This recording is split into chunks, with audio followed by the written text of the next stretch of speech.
So we have a ton of stuff to get done this weekend. We got to run a couple errands, and I'm running late, so we got to go. Basically, this whole video is going to be getting the equipment ready for spring, because it's March 5th, and I don't even have a planter bought.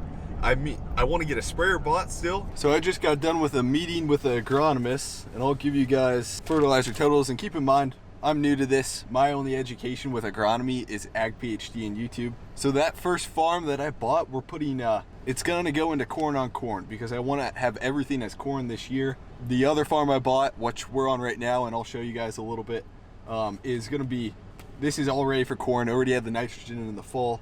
So corn on corn's a little tough, and it's gonna be interesting the first year growing corn on corn. So as far as fertilizer totals, we're gonna put in 203 pounds of nitrogen, and then I'm soil testing all these farms, so at least it's going to cost a lot of money, but at least I know what we have for fertility across the farms and can kind of learn and look at it a little better. So here it is. This is the second farm I bought. There's 88 acres here. You can see it's flat across here, but then kind of back there you can see grain bins in the background. Kind of back towards there, it does get pretty hilly. There's a couple hillsides that are a little steep.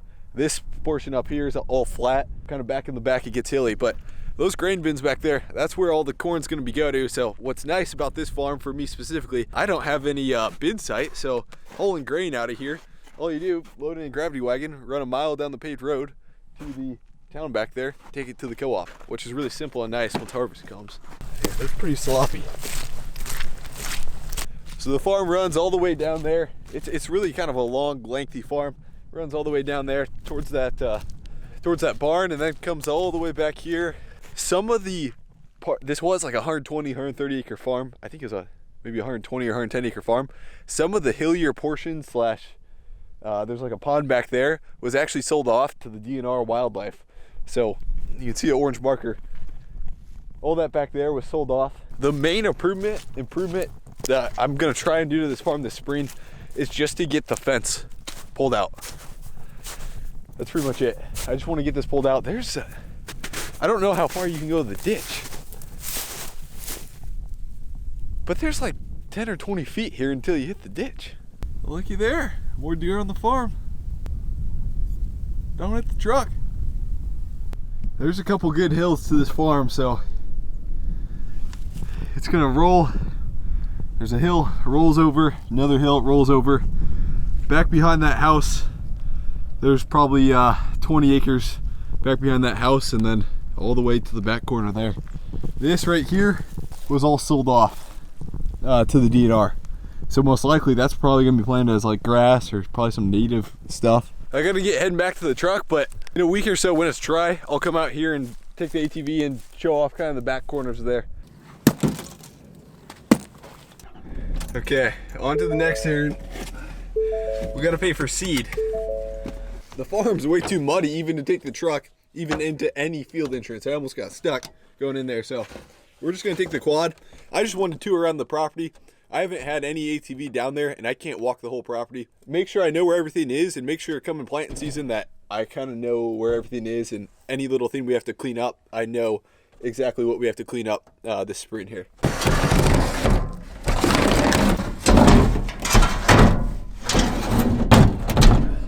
So this is what I got going. I'm trying to, there's 45, 50 acres here, and we're going corn on corn on this, so I want to get this all, this residue at least buried somewhat. So trying to find a little small vertical till disc, something that will just mulch this up and get a good seed bed essentially. This spring there's 26 acres of CRP down here, which I showed you guys, but I didn't walk all the way back here. I'm gonna CRP contract, it's a 10-year contract, and it's due for a burning. So I gotta burn this. Okay, we gotta get going because I gotta run to Deere yet and get all oil filters, fuel filter for the 8110 yet. So we gotta get this strap down and we got an hour drive back. So Andy's my seed guy and he's a neighbor also. He's the one selling me Wiffle seed. It's gonna perform this year, right? Bet. Okay. And so we're gonna go drive around and take a look at some of the farms around here and stuff. So you guys may see Andy on the channel. I may jump in the tractor with him while he's planting or spraying or something.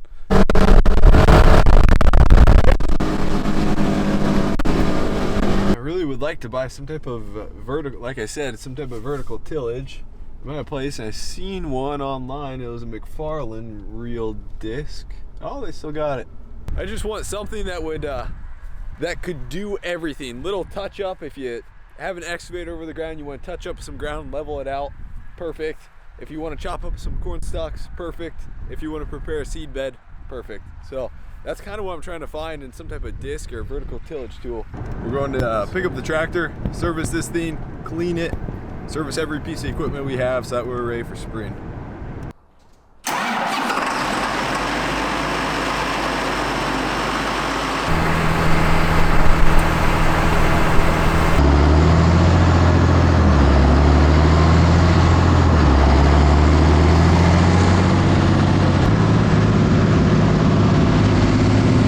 Got all the oil and fuel filters and air filter yesterday to service this tractor, and so me and Spence, we're gonna do it just on the grass there because it can't fit in the shed. We're running errands because we're unprepared, but I need to find an oil filter wrench big enough for the tractor filter, and then I probably need to get a grease gun so we can get a electronic grease gun. Am I gonna hit if I go flying into something with the breaker bar? It's probably gonna come right here. We'll see. Should go straight down. Perfect. I'm gonna grab another bucket just in Yeah, case. it should slow down, but...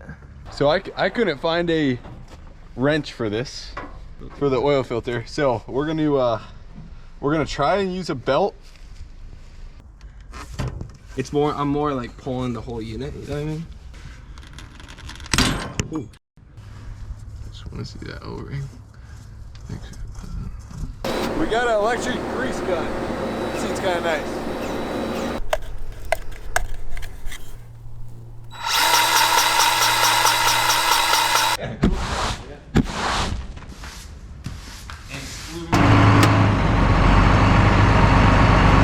That is a 10-foot tall door right there, and I think if it was 12 we could fit it in here. I'd say 12 we could fit it in here, but the shop that we're planning to build is gonna be a 16-foot door, and it's gonna be 18-foot sidewalls, and on the cold storage part, that door on the end is gonna be an 18-foot tall door. So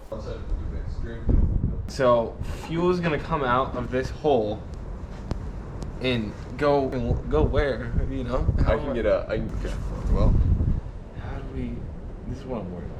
All right, so this is our first time doing. I've never even done a fuel filter on anything. So we replaced it. I think we bled it properly and primed it. Then Grant's gonna start. So I'm gonna be here looking for leaks.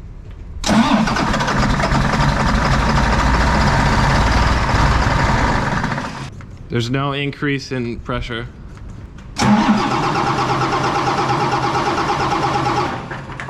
Seems kinda. Sure. I think it's hard. God, it's pretty hard.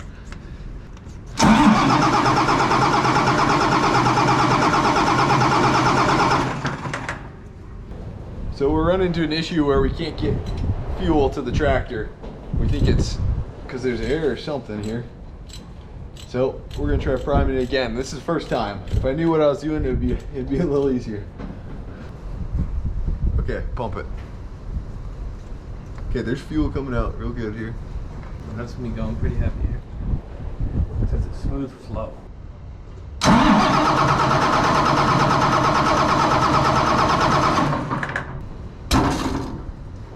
Yeah. There's all that fuel. There's fuel in there. Yeah. But hey, a lot of air and bubbles came out right when I did that. I see that. So I'm just gonna keep it in there and then put it back on because we definitely know. Or should I pump it right there before you put it on? Sure, pump it. Okay, so it's squirting out all over the place. Stop. Yeah. Now I say we open the bleeder. Okay, go ahead. Anything? We're gonna try it, see how it is. Hang on it for a bit, that'll be great then. Okay.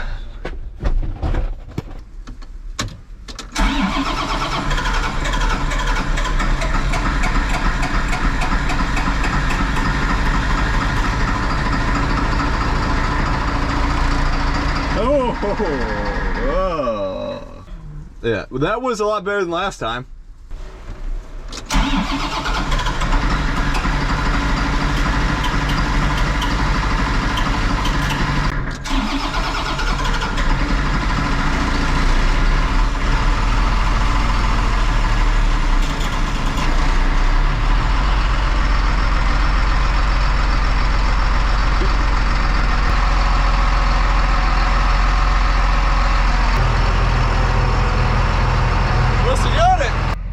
to Ben, Iowan farmer. I gave him a call and he kind of helped me out. He had the exact same issues with his 8110 too, trying to get it started. So I guess you just got to kind of crank it, get it pumped to get that air going through the system. Ooh.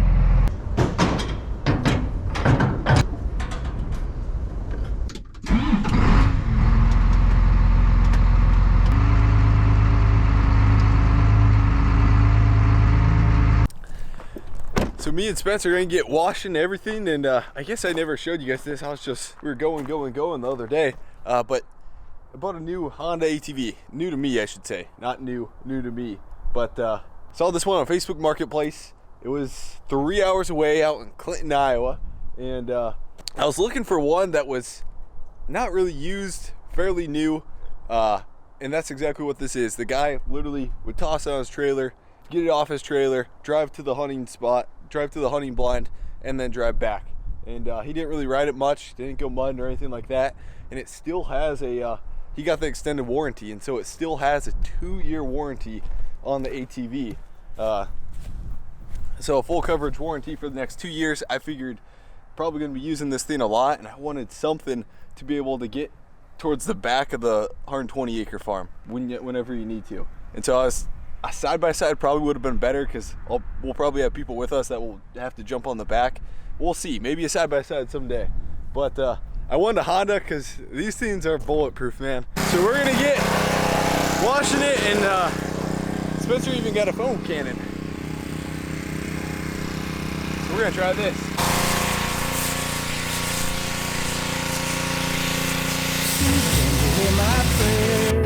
So I rode my body up the mountain to a place where I can sit my rocking chair. I rode my body. Well, we got her clean. Spencer even threw tire shine on her. So now we're gonna get the skid steer all cleaned up, and then I gotta get a couple trailers cleaned up because we used them in the winter time and didn't clean any of the salt off of them. So we won't get that salt off.